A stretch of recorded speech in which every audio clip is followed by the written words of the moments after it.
the good old farmer's carry, right? A lot of you might view this as just grip it and rip it kind of movement, and it kind of is. But it's worth going over the points of performance big time, because there's a lot of little things that can go a long way.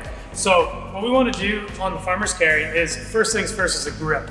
Okay, we want to, just like in gymnastics with our knuckles, we want to get we want to do the opposite. Okay, so on a pull-up bar, we get our knuckles above the bar. We want our knuckles to wrap all the way around below to shorten that lever. It'll turn on the forearms a lot more, but it'll be it's a lot stronger of a grip over time when you develop that grip. So kind of think false grip if you're a gymnast. If you're just a brute strongman, then just get those freaking knuckles under the handle, okay? That's number one. Number two, picking them up. It's not a deadlift. We want to walk with it. So let's start in a staggered stance and a walk. So I'm gonna get you guys to watch this setup. That's gonna start in a staggered stance, not a lunge, just a staggered stance. All right, we're gonna wrap the knuckles under, set the core. We're gonna lead with the chest and then lean into each step.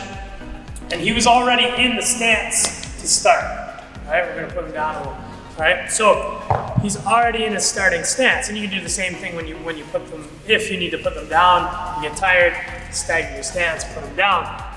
The benefit to that is you're already on the move, whereas if you just regularly deadlift them, you kind of gotta get that momentum built. Okay, so that's the setup. The next thing I want you guys to watch is two things. When you grip the dumbbells. The dumbbells, this isn't as significant. There's a lot of different apparatus you can use for farmer's carry. If you have the longer the apparatus, the more it matters where your grip is. Some people prefer the grip in the back, right? And with the apparatus tilted forward, right? And then that leads the momentum.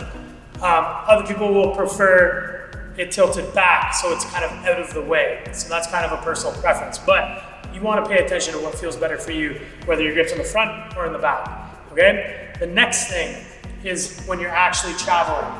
We don't want to take normal steps like we're just out for a Sunday stroll. This is a farmer's carry. We want to chop the ground with short steps in order to keep the feet under the center of mass, okay? Because this is a loaded walk, we need to keep as close to the center of mass as possible, so we call it short, choppy steps, okay? So let's watch this.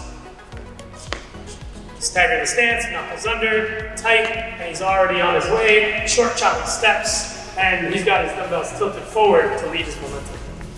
And there you have it, the farmer's carry. Have fun with this brute movement.